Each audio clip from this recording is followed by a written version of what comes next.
손실극복 프로젝트 나만 믿고 따라와 2부 시작하겠습니다. 네. 계속해서 박준현 운영영리 그리고 김민준 전문가님과 함께하고 있고요. 2부에도 여러분들의 힘든 종목 저희가 좋은 길로 잘 방향성 잡아 드릴 테니까 궁금하신 종목명 매수가 비중 지금 바로 채팅창에 남겨주시고 2부에서도 여러분들과 직접 이야기 나누겠습니다. 02-325-8200번, 325-8200번 문의 전화 이용하시기 바랍니다. 네, 이제 2부쯤 되니까 여러 가지 종목들도 좀 올려주시는 것 같고요. 하지만 더 많이 던져주셔도 네. 괜찮습니다. 저희 종목 다들 준비되어 있고요.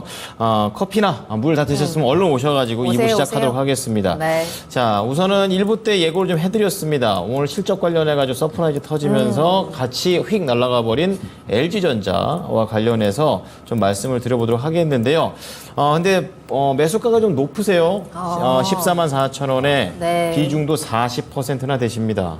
중기 투자를 했는데 이거 어떻게 해야 될까요? 이제 올라오니까 네. 조금 앞으로에 대한 그런 추세도 좀 궁금해하실 것 같고요. 바로 14만 4천 원이면 가지고 계신 지 꽤 오래됐군요. 그렇죠. 잊어버릴 정도로 좀 생각이 좀 시간이 좀 걸린 것 같고요. 중간에 반토막도 났었고. 네, 힘든 시기를 다 지금 온몸으로 견디고 계십니다. 네, 그래도 이렇게 힘든 네. 장에서 역시나 믿을 건 실적인지라 LG전자가 오늘 장에서 7%의 급등을 보여줬는데요. 네. 시청자님 현재 27% 정도 손실 보고 계신 구간인데 맞네요. 네. 그래도 다시 한번 좀 회복할 수 있는 기회가 있는지 한번 찾아보도록 하겠습니다. 좋습니다. 그러면 박준영 운용력부터 투자 의견 들어보겠습니다. 네, 일단 보유 의견입니다. 보유 의견이시고요. 전문가님은요? 저도 일단 보유 의견 드렸습니다. 근데 앞에 일단이라고 말하시니까 두 분 다 뭔가 좀 자세히 들어보겠습니다. 네. 운영용님 어떻게 될까요? 예, 오늘 뭐 2시 정도 전후에 실적 발표했지 않습니까? 예, 예. 제가 어제까지 실적 체크를 해볼 때 주요 기업들 제가 실적을 체크를 해봤거든요. 주말에 좀 유튜브 공개 방송 때문에. 근데 LG전자 실적이 안 좋게 나올 거라고 그 두세 군데 증권사가 최근에 네. 2, 3일 전에 보고서가 나왔었어요. 예. 영업이 현재 가이던스가 8,080억 정도 잡혀져 있는데 대부분 증권사 두세 군데가 적게는 6,800억, 7,000억대 정도 이 정도를 잡아놨더라고요. 시장 예상치보다 10% 이상 안 좋게 나올 거라고 했는데 네. 막상 뚜껑을 열고 오늘 발표를 보니까 서프라이즈 나왔지 않습니까? 정말 영업이익이 거의 1조 원이니까 시장 예상치가 20%를 훌쩍 넘었잖아요. 네, 그럼 이 정도는 잘했어요. 서프라이즈거든요. 예. 이게 우리나라 애널리스트들이 불과 하루 다음 날 발표하는 것 자체도 예측을 못하지 않습니까? 그러네. 예, 너무하죠, 이제요. 너무 그러고. 그러니까 당연히 시장에서는 안 좋게 나올 거로 생각했었는데 서프라이즈하게 나오니까 네. 최근에 3분기 주요 기업들 실적을 체크해 보면 실적이 좋게 예상치 대비해서 나오는 쪽이 없어요. 일부 자동차를 제외하고는 대부분 다 우량주 성격의 대형주들이 10종목 중에서 8종목이 시장 예상치를 다 하회할 거나 전망이거든요. 근데 네. 일단 오늘 첫 실적 발표 스타트를 끄는 내일 이제 삼성전자가 실적 발표하지 않습니까? LG전자가 좀 좋게 좀 발표가 좀 돼서 여타 다른 종목들도 시장 예상치보다 비해서 좀 좋게 나왔으면 좀 바람인데 네. 오늘 실적을 보죠. 깜짝 놀란 것 같습니다.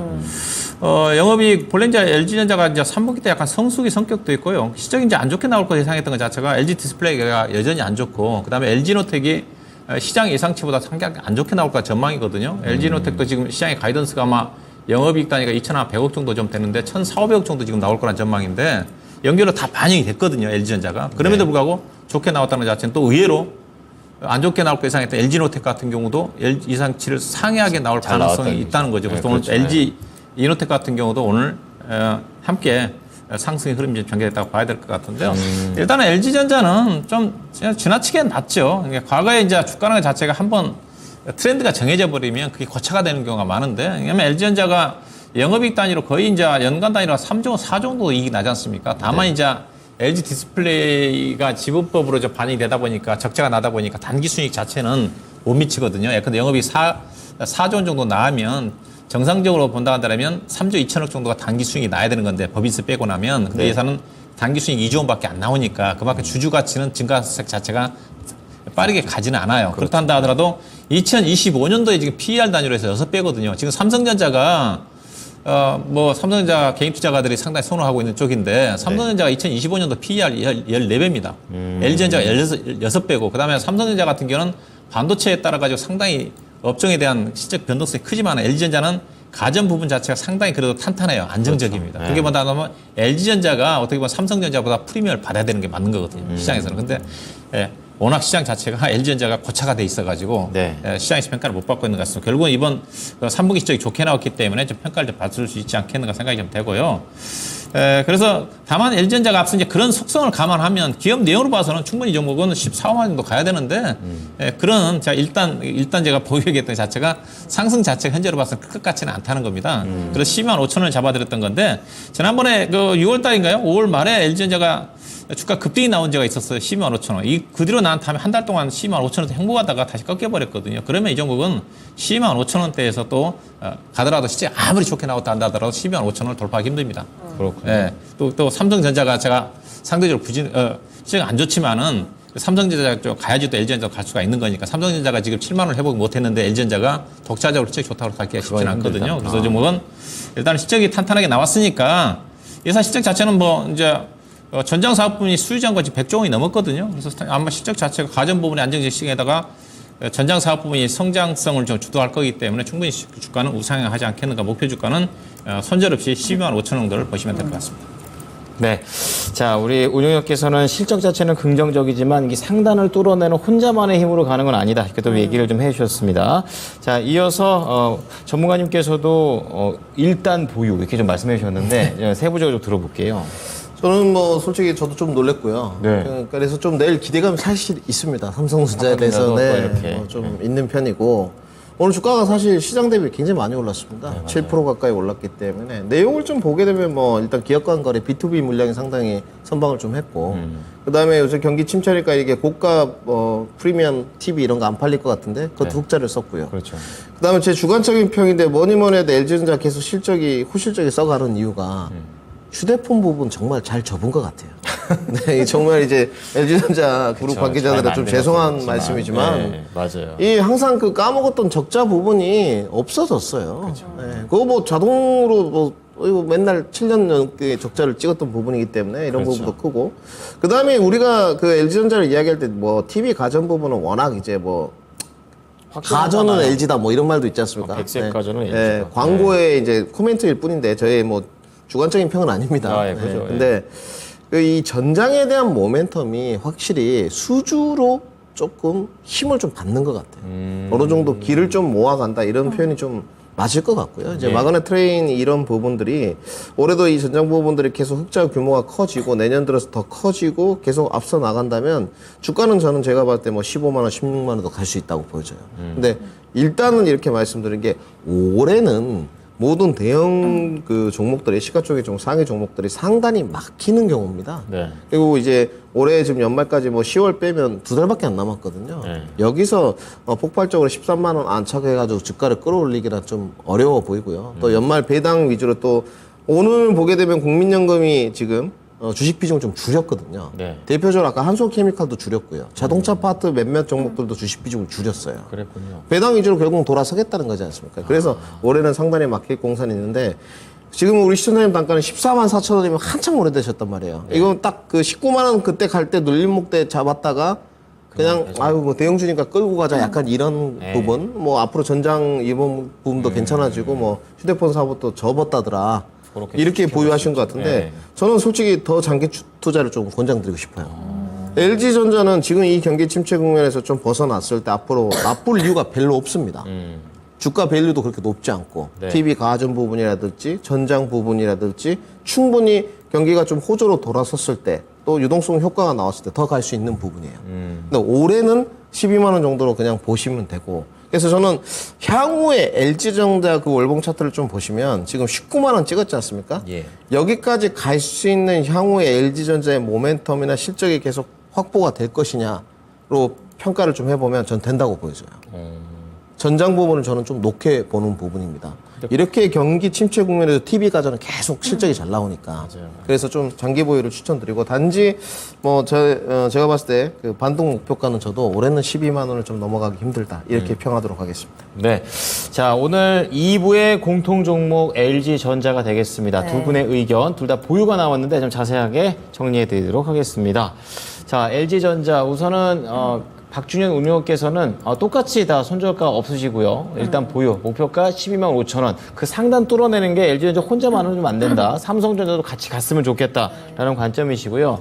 김민준 전문가는 12만 원 목표가 주신 상태입니다. 역시 이제 오히려 좀 더 길게 가져가면 수익을 네. 낼 수 있는 또 구조가 된다고 하니까 한번 그 부분도 고려해 보시길 바랍니다. 네. 자, 이렇게 해서 2부 첫 번째 종목으로 LG전자에 대해서 두 분의 의견을 모두 들어봤는데요. 지금 채팅창에서 비추님이 이건 앵커님 물타기 부탁합니다라고 올려주셨는데 제가요. LG전자 물타기 해도 되는지 좀 궁금하신 것 같거든요. 그렇습니다. 두 분의 의견 짧게만 더 들어볼 수 있을까요? 추가 매수는요? 예, 뭐 물타기 해야죠. 아마 10만 2, 3천 원 정도 정도에서요. 예, 그 정도 하시게 되면 10만 5천 원이라고 했으니까 네. 20% 정도 목표 수익 안정적으로. 왜냐면 실적이 확실하게 나온 회사고 또 예사가 3분기 실적인데 4분기 실적도 나쁘지 않고요. 1분기까지 좋아집니다. 그래서. 네, 그렇게 알겠습니다. 김민준 전문가님 의견 같은 어떠세요? 생각이신가요? 네, 저도 추가 뭐 매수? 거의 비슷한 쪽이고요. 이제 대형주에 대해서는 네. 우리 한보라 앵커님 뭐 질문하셨지만 짧은 매매로는 저는 좀 비추해요. 그렇죠. 네. 그러니까 종목도 품격에 맞게. 그러니까 뭐 시가총액 상위 종목 갖고 매매할 수 있죠. 네. 그거는 반대의 의견을 피력하는 건 아니지만 조금 더 투자 관점으로 간다면 추가 매수하는 게 좀 더 맞지 않겠나 이렇게 말씀드리겠습니다. 네, 이렇게 해서 추가적인 질문에 대한 답변까지 함께 전해드렸으니까요. 네. 참고하시길 바라겠습니다. 자, 그러면 저희 다시 한번 스피드 종목 진단 출발하겠습니다. 궁금하신 종목명 매수가 비중 남겨주시면 되는데요. 예. 지금 바로 토마토 증권통 채팅창 들어오시면 되겠습니다. 많은 분들께서 함께 하시면서 서로 응원도 해주시고 위로도 해주시고 그럼요. 또 여러분들 종목 남겨주시면 종목에 대한 해답까지 얻어가실 수 있는 시간이니까요. 지금 이 시간 꼭 활용해 보셨으면 좋겠고요. 2부에서도 전화 상담 열어두겠습니다. 02-325-8200번, 325-8200번입니다. 네. 자, 그러면 전화로 우선 만나보겠습니다. 좋습니다. 네, 시청자님, 안녕하세요. 아, 네, 안녕하세요. 네, 반갑습니다. 네네. 네, 어떤 종목 궁금하세요?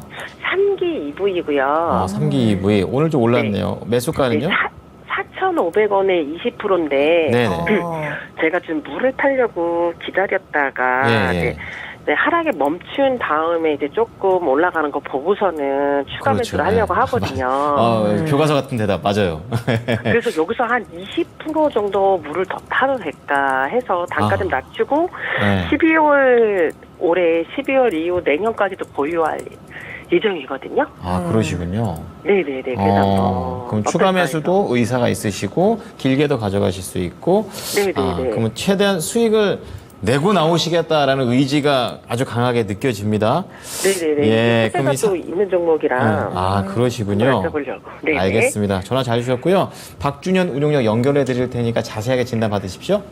네. 네, 안녕하세요. 아, 네, 안녕하세요, 전문가님. 이거 언제쯤 사셨어요? 아, 얼마 안 됐어요. 얼마 최근에 사신 거죠? 네네네네. 최근에 이거 사셔는 안 되는데. 아, 그러니까요. 예, 제가. 왜냐면 이 종목이 그 무상증자 한 거 아시죠? 아니, 알고 있어요. 무상증자를 100%한 것도 아니고 예사가 300% 했지 않습니까? 네네네. 그럼 9월 22일 날 상장이 된 걸로 알고 있거든요, 이제요. 네네네. 그러면 그 이후에 사셨어요? 그 이전에 사셨어요? 그 이후요. 예. 최근에. 그러니까 이게 예사가 이제 원래 이제 무상증자 하게 되게 되면 대충 100% 정도 하는데 예사는 300% 했어요. 예, 300% 했으니까 어마어마하게 한 건데 무상증자라는 것 자체가 그 주식수만 늘어나는 거지 기업의 가치 변화는 있는 거 아니잖아요. 다만 이제 유통 물량이 좀 적으면서 이제 거래가 활성화되는 측면도 있고 또 주가가 예사 같은 경우가 지금 무상증자 300% 했으니까 현재 가격이 보면 10,000원짜리 주식이 이제 3,000원대까지 떨어지니까 주가 싸다고 생각을 해가지고 이제 네네. 달라붙으면서 주가가 현혹 효과 때문에 또 주가 오버시팅이 나올 수가 있긴 하긴 하는데 네. 근데 무상증자도 이 회사처럼 300% 정도 하게 되게 되면 오히려 유통 물량이 급증을 하면서 악재로 좀 작용을 해요. 그래서 네. 아마 이제 우리 시청자님이 4,500원대 좀 사셨으면 아마 무상증자가 9월 22일 날 정도 상장됐으니까 딱 상장되는 첫날 그 정도 사셨네요. 그렇죠? 네네네. 그때 사시면 안 되죠. 최소한 며칠 정도 그러니까요. 기다렸다가 네. 왜냐면 워낙 물량이 이제 크니까 그렇게 네. 보셔야 될 것 같고 이게 일단 수급적으로 타이밍 자체가 안 맞은 것 같고요. 그다음에 예사가 네. 이제 아마 2차 전지 관련해 가지고 배터리 팩 모듈 갭이잖아요. 그렇죠. 네네네. 케이스 만든 회사예요. 네. LG 에너지 솔루션 폴라드 공장에 이제 그 배터리를 보호하는 쪽에 각형, 파우치형, 원형의 배터리 형태가 있는데 배터리를 외부로부터 보호하는 케이스를 만든 회사입니다. 즉 기술력이 있는 게 아니에요. 그래서 돈이 안 돼요. 이 회사 보면 매출액 단위가 보시게 되면 2차전지 관련 전기회사 부품적으로 알려져 있지만은 매출액이 작년도에 보게 되면 매출액 1,000억인데 영업이익 86억이니까 영업이익률이 8%거든요. 100원어치 팔면 8원 정도 이익이 나는 그 이익률이 낮습니다. 너무 나은데요? 기술력이 크지 않다는 거 많이 팔아야겠어요. 측면이죠. 네. 많이 팔아도 이익이 크게 증가되지가 않아요. 그래서 별다른 메리트는 좀 없다고 보고 있고, 그다음에 또 최근에 회사가 또 무상경제하면서 전환사채 발행한 거 아시죠? 네네네. 그것 때문에요. 그것까지 보고 사셨다는 것 자체는 그래서 상당히 공부 좀 하신 것 같은데 네. 타이밍 자체는 못 맞춘 것 같습니다. 또 이 회사가 또 이제 전환 가격이 3,800원짜리를 200억 정도 발행을 했으니까 네.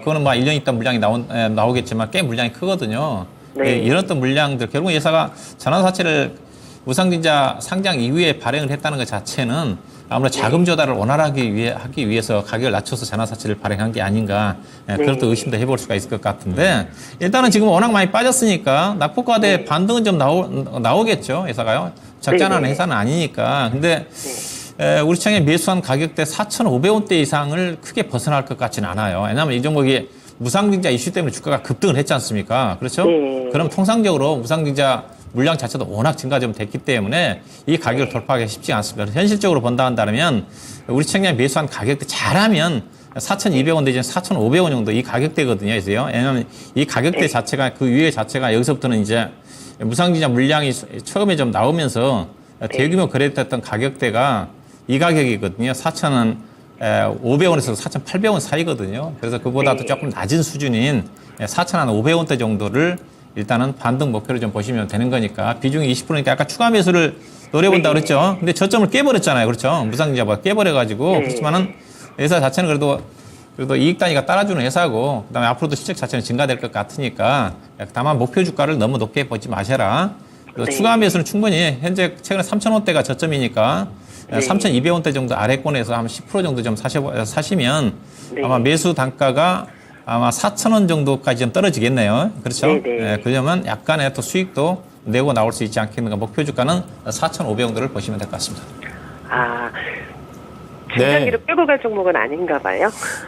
그 정도는 아닌 것 같습니다. 왜냐하면 관련 부품 종목 중에 앞서 얘기했다시피 이 회사의 제품 자체가 그렇게 경쟁 있는 제품이 아니기 때문에 길게 끌고 갈 수 있는 쪽은 아닌 것 같고요. 현재로 봐서는 4,500원도에서 적정하게 매도 목표를. 왜냐하면 그 가격대가 시가총액으로 따지면 지금 현 시가총액이 2,000억이거든요. 앞으로 전환세 물량도 좀 나와야 되고 4,500원이면 한 30% 올라가야 되잖아요. 그렇죠? 30% 올라가야 되지 않습니까? 그럼 시가총액이 거의 3,000억이에요. 3,000억 가기가 쉽지 않습니다. 영업이익이 80억밖에 나지 않는 회사가. 근데 올해는 작년도에 80억 났는데 올해로 봐서는 현재 지금 1분기, 2분기 때 실적으로 봐서는 그것도 안 나올 것 같아요. 2분기 때 영업이익이 9억밖에 안 나왔거든요. 그렇죠? 작년보다 올해 줄어들 수밖에 없어요. 그러면 주가가 오바시등이 안 나옵니다. 그래서 무상증자 이슈도 있었기 때문에 그래서 4,500원을 넘어가기 어려울 것 같아요. 네, 감사합니다. 네, 시청자님. 네네. 이거 3기 2부에 대한 그런 관심 알겠는데요. 중요한 거는 또 저희 방송 후반부에 또 히든 카드가 있습니다. 이것도 보시면서 더 좋은 종목으로 수익을 내셨으면 좋겠습니다. 네, 감사합니다. 네, 감사합니다. 3기 2부였습니다. 네, 저희 다음 상담 계속 이어갈 텐데요. 윤윤님께서 네. 아니 나는 알지도 못하면서 왜 주식을 했나 싶어요라고 하시면서 진단을 올려주셨어요. 자책을 이렇게 하십니까? 그러니까요. 그러면서 네. 진작 이런 알토란 같은 정보 좀 보고 시작했으면 좋았을 텐데라고 하셨는데 아직 늦지 않았어요. 그래도 저희가 진단으로 정보를 더 드리도록 하겠습니다. 네. 지금 계속해서 이 윤윤님을 괴롭히는 종목은요, 바로 하나시스템입니다. 오늘 맞아요. 오늘 네. 올랐어요. 네, 맞아요. 방산주들 분위기가 워낙에 좋았기 때문에 네, 하나시스템 매수하신 가격이 좀 높더라고요. 14,500원에 매수를 하셨습니다. 비중은 20% 가지고 계시거든요. 말씀하신 것처럼 오늘 방산주 좀 튀어오르면서 장중에는 13,000원까지도 올라갔었는데 네. 다시 한번 윗골이 좀 달았고요. 그래도 12,520원까지 7% 가까이 상승으로 거래를 마쳤습니다. 시청자님 매수하신 가격이 조금 더 위에 있기 때문에 이 상승을 어떻게 활용해야 되는지 좀 찾아봐야 될 것 같거든요. 김민준 전문가님, 하나 시스템 어떻게 보실까요? 네, 사연 엄청 길게 쓰셨더라고요. 맞아요. 네. 방송을 보고 주식 대응하는 게 상당히 어렵습니다. 경제방송에 또 몸을 담고 있고 하지만 좀 시청자분들이 이런 접근 포인트를 잡으셨으면 좋겠어요. 이 전문가가 제시하는 뷰가 나랑 좀 같은지. 그럼 좀 더 확신을 가질 수 있지 않습니까? 그렇죠. 그래서 전문가들이 이제 상담을 할 때 그 목표가가 계속 바뀝니다. 대외 변수들이 계속 생기지 않습니까? 네. 호재도 생기고 악재도 생기기 때문에 그래서 목표가 조금 변동될 수 있는 부분이 있고 그리고 우리 시청자님들이 이제 접근을 하실 때 혼자서 계속 접근을 하셔야 되잖아요. 어찌됐건 그렇죠. 본인이 매매는 선택과 스스로 해야 결정 되니까. 그런 부분이 이제 좀 어렵다고 보여지고 이게 이제 스튜디오 나와서 그 질문을 받으면 이런 부분들 결심 같은 게 다 무너져요. 구체적으로 잘 드려야 되겠다 이런 생각을 일단 보유하시고요. 구체적으로, 예. 네. 늘 말씀드리지만 저는 그 대한민국 모든 전문가들이 방산주에 취약하다고 보여지는 쪽입니다. 네, 저는 그렇게 판단하고 저 또한 취약합니다. 정보가 없어서요? 그렇죠. 남성분은 다 알겠지만 여긴 다 대예비로 돼 있어요. 그렇죠. 알 수가 없죠. 네, 이건 정말 알 수 없는 부분입니다. 맞아요. 군필이라면 다 아는 부분이에요. 근데 그리고 대금 결제가 바로바로 이루어지지 않습니다. 우리 시청자분이 잘 모르시는 부분인데 폴란드에 이런 그 무기 수출했던 부분들도 바로바로 그의 결제가 이루어지는 부분은 아니에요. 미뤄지기도 하고 단지 오늘의 반등세는 모멘텀 반등이었다고 일단 좀 평가를 해야 될 것 같고 네. 첫 번째 그리고 실적이 좀 기반이 되냐 뭐 최대 지주가 지금 뭐 하나 에어로스페이스니까요. 뭐 하나라는 그룹의 색채는 친환경 에너지 부분 그리고 방산 여기에 이 조선까지 가미시키는 완벽하게 기업의 트렌드를 좀 갖춰 나가고 있거든요. 네. 뭐 신재생 에너지와 더불어서 저는 이렇게 보여집니다. 하나 시스템은 올해 실적으로 계속 화답은 하고 있어요. 실적이 확실히 개선되는 여지가 좀 보여지고 있고 앞으로도 이 방산주에 관련해 가지고 우리가 정보의 접근성은 좀 떨어지겠지만 계속적으로 실적으로는 화답은 할 것 같습니다. 네. 왜냐하면 동북아 지역에 있었던 러시아 우크라이나의 지정학적 리스크도 발생이 됐는데 지금 중동 지역의 지정학적 리스크도 발생됐지 않습니까? 약간 궤는 좀 틀립니다. 이 러시아 우크라이나 전쟁이 미국과 러시아의 어떤 대리전 양상이었고 나토 가입 여부를 두고 이런 좀 싸움이 일어났다면 중동은 제가 봤을 때는 약간 시아파와 수니파의 대립 그 다음에 사우디의 또 친미 국가로의 복귀 미국과 이란의 대리전 양상 그리고 케케묵은 팔레스타인 또 종교적인 문제 이런 문제로 좀 보여지는데 저는 모멘텀은 좀 붙었는데 모멘텀의 연속성 길이가 좀 길 것이냐 여기에 대해서는 좀 반대 의견이고요. 네. 왜냐하면 러시아나 우크라이나 전쟁처럼 이게 단기간에 막 발생된 게 아니고 50년 동안 이루어졌던 부분이지 않습니까? 네, 그래서 계속 싸우는 거죠. 네. 계속. 그리고 뭐 여기는 잘 없는 것 같습니다. 방송용어는 좀 부족하지만 정말 피해 복수를 하는 쪽이고 맞아요. 그래서 모멘텀 반등이라고 좀 보여지고 단지 여기서보다 한 단계 더 우리 시청자님의 평균 단가까지 진입을 좀 할 수 있느냐. 네. 이제 3분기 실적 시즌이지 않습니까? 저는 가능하다고 보여집니다. 잘 됐네요. 하나 시스템의 그 3분기 실적 가이던스를 일단 추정치를 좀 보게 되면 증권사과를 다 믿을 수는 없지만 올해 3분기 가이던스가 219억이 잡혀 있고 작년에 지금 5억이었거든요. 그러니까 전년 동기 기준으로 모든 분기 실적이 하나 시스템은 전부 다 올라가고 있는 추세입니다. 네. 3분기도 그렇게 화답을 할 것 같고요.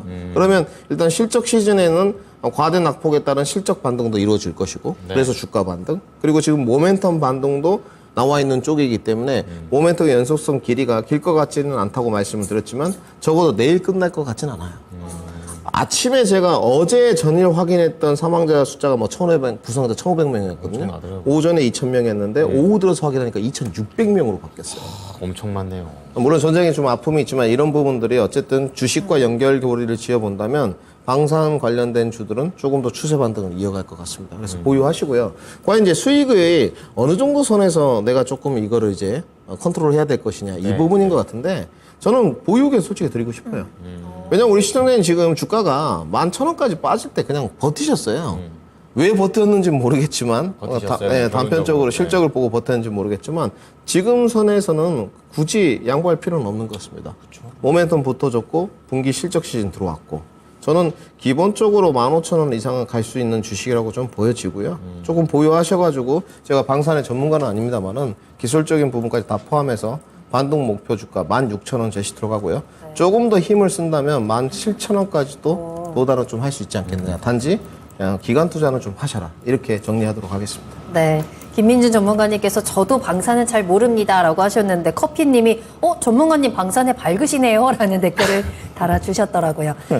자, 우리 하나 시스템에 대해서는 실적과 지금 뭐 전쟁이라는 모멘텀으로 인해서 네. 조금 더 상승 부분 기대해 볼 수 있을 것 같고요.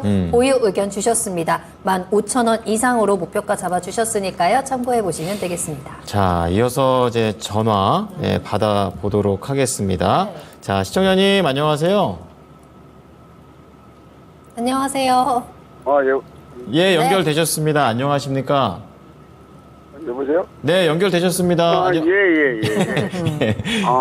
예. 여기 자, 참 어렵게 전화 연결했습니다. 아이고, 예, 그러시군요. 예. 제가 이걸 항상 즐겨보는데요. 네네, 우리 감사합니다. 그 두 분들 아주 상담하시는 전문가분들이요, 그분들. 그래서 이 프로그램을 자주 봅니다. 네, 아유, 감사합니다. 대한유화를 내가요, 예. 네. 요청을 했어요. 아, 대한유화. 얼마에 사셨어요, 선생님? 그 15만 3천 원 꼴에 돼 있어요. 그러면- 차게 해가지고. 아, 그러면은 올해 초에 사신 거세요? 아니요, 작년부터 샀어요. 작년부터. 그래서 물 타가지고 이게 추가로 추매 해가지고 좀 아, 내준 그러시- 거죠. 그나마 내리신 게 15만 3천 원이시면 그러면 그렇죠. 비중이 네. 꽤 되시겠습니다. 예, 이거 근데 이거 거래당도 없고 이거 정말 빠져나오지도 못하고 아예 우리 아. 손주 주려고 지금 폼 잡고 있어요. 아, 답답하신데 예, 유쾌하시니까 왠지 더 슬퍼요. 예, 알겠습니다. 네, 예. 그러면 예, 우리 시청자님 궁금하신 거는 어떤 게 있으실까요?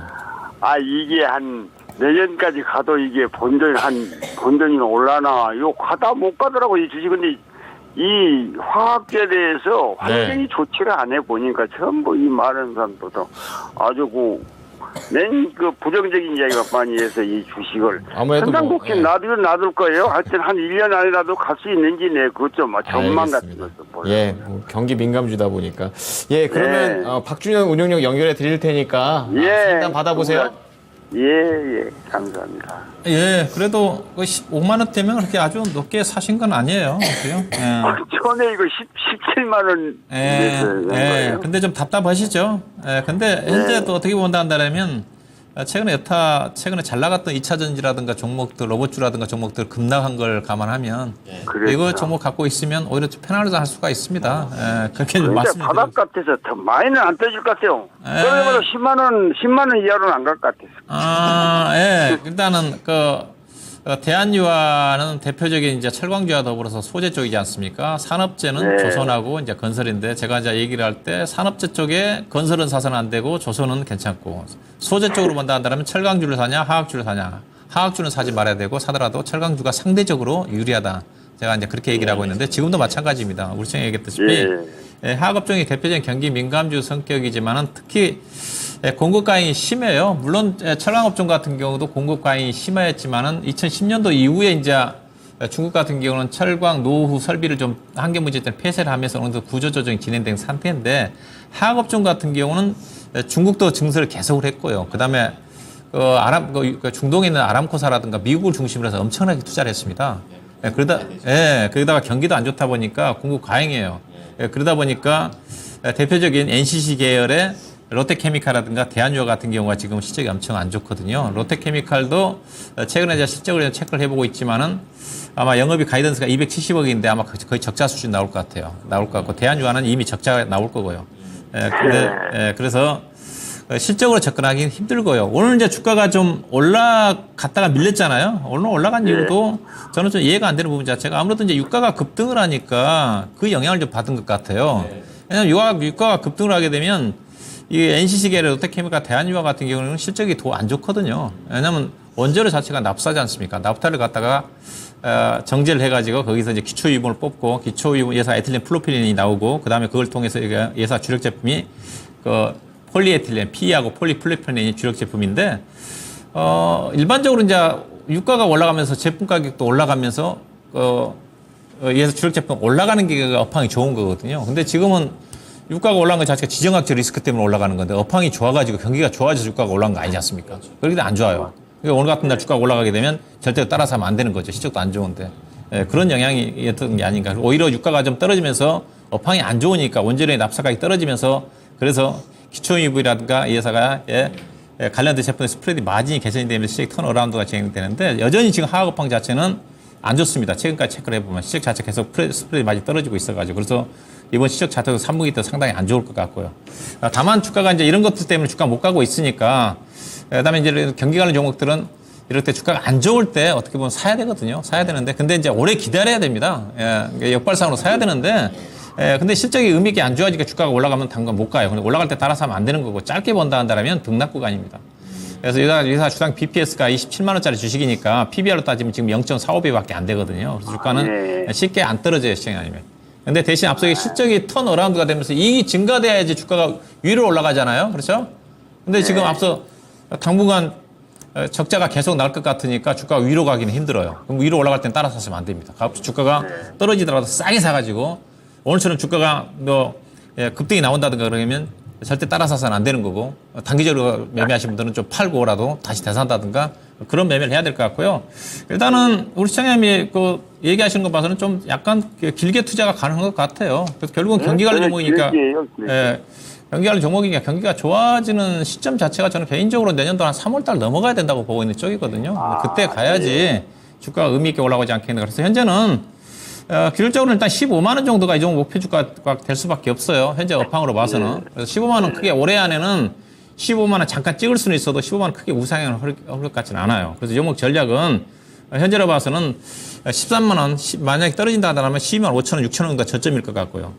15만 원 정도가 이제 고점이 좀 될 수가 있는 거니까 단기적으로. 그다음에 내년도 이제 상반기 3월 달 이후로 본다 한다면 충분히 이거는 18만 원대가 올해 3월 달에 이제 나왔던 고점대인데 이 정도의 이제 목표 주가를 계속 우상향하면 상승하지 않겠는가 그런 관점에서 긴 흐름으로 보시고 단기적으로 목표 주가는 짧게 업황이 안 좋으니까 15만 원 정도가 적정한 매도 목표다 그렇게 보시면 될 것 같습니다.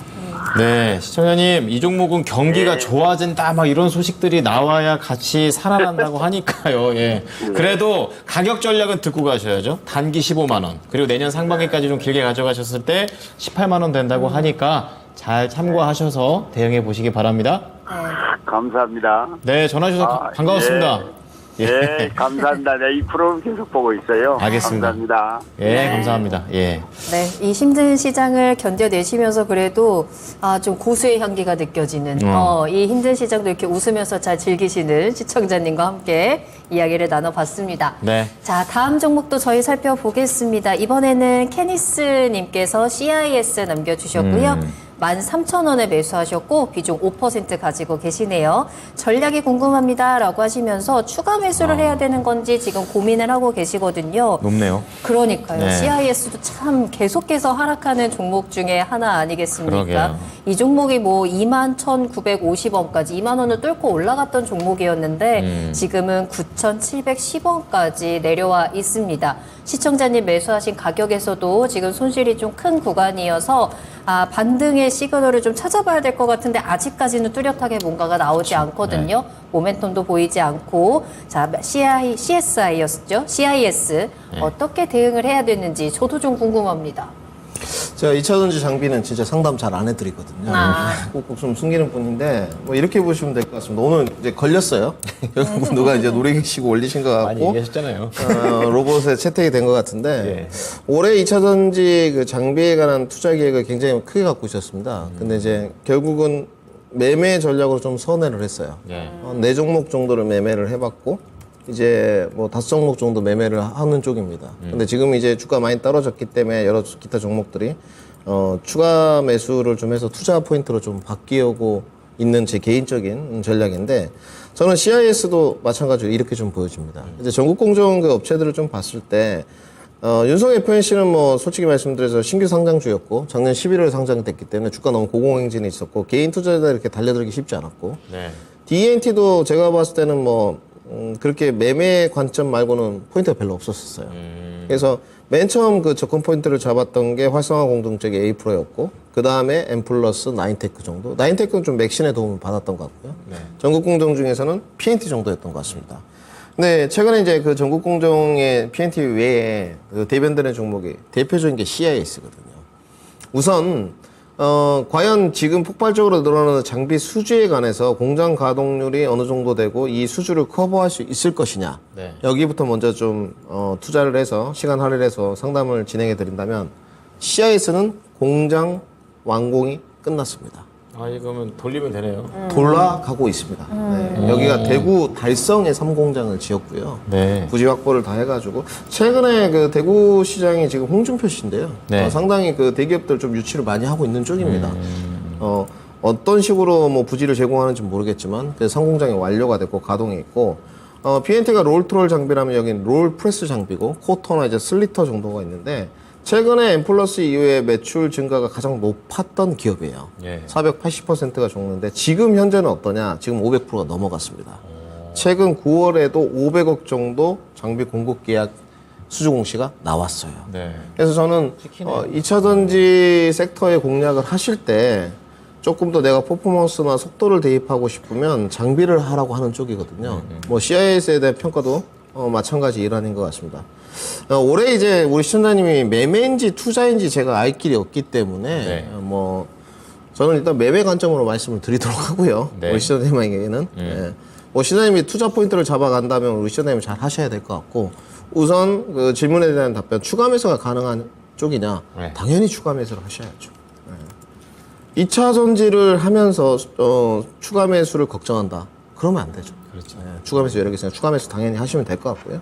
뭐 5% 정도 너끈히 하셔도 될 것 같습니다. 그러면 뭐 단가 뭐 바로 11,000원대까지 내려올 것 같고 네. 올해는 이제 반등 목표가가 매매 관점이니까 어느 선까지 가능할 것이냐 이걸 좀 봐야 될 것 같은데 네. CIS도 실적 발표가 나면 저는 3분기 실적이 굉장히 우호적으로 나올 것 같습니다. 좋네요. 네, 2분기 때는 가장 좋았던 종목이 M+. 네. 1분기 때 가장 좋았던 쪽은 A+였거든요. 활성화 공격 쪽. 그러니까 조금 의외예요, 다른 쪽. 그래서 올해 그 CIS의 매매 관점 접근 포인트로 제시를 했을 때는 제가 봤을 때는 13,000원에서 14,000원 정도가 좀 유효해 보이고요. 그럼 우리 시청자님 결국은 기대 승리를 높이려면 추가 매수를 해야 된다. 해야죠. 네. 네. 그래서 겁먹을 필요가 없는 것 같고 투자 관점으로 이제 끌고 가면 목표가를 정하기는 쉽지 않을 것 같습니다. 아, 그래요? 우리 시청자님 또 투자인지 매매인지 제가 알 길이 없기 때문에 저는 매매 관점으로 반등 포인트를 쓴다면 저는 최종 매도 목표가 올해 기준으로 13,500원 제시토록 하고요. 손절가는 따로 제시 않도록 하겠습니다. 네, 흔들릴 필요가 없으십니다. 오히려 올해 수익을 더 크게 가져가시려면 추가 매수 5%까지도 가능하다고 하니까 참고하시고 올해, 그러니까 투자는 아니고 매매 관점에서는 13,500원 드릴 테니까 잘 참고하셔서 대응해 보시기 바랍니다. 자, 이어서 유튜브로 좀 넘어가 보겠습니다. 미래짱님께서 애경산업 올려주셨는데 애경산업 오늘 안 좋죠. 예. 최근에 계속 안 좋아요. 27,000원 찍은 이후로 계속해서 슬슬 내려오면서 4월 이후에 올라갔던 상승폭을 많이 내려놓는 듯한 모습으로 가는 애경산업인데요. 자, 26,000원에 사셨습니다. 그러니까 거의 고점에 사신 거죠. 그리고 8% 어찌 해야 하나요? 예. 진짜 어찌 해야 할까요? 이게 주봉으로 봐도 많이 내려와서 살짝 올라가다가 다시 내려가고 있는 안타까운 애경 산업입니다. 자, 운용령님, 이거 좀 높지 않습니까, 가격대? 높은 건 아닌데요. 뭐 시장 상인 것 같습니다. 최근에 이제 중국 소비주들이 전반적으로 지금 안 좋거든요. 네.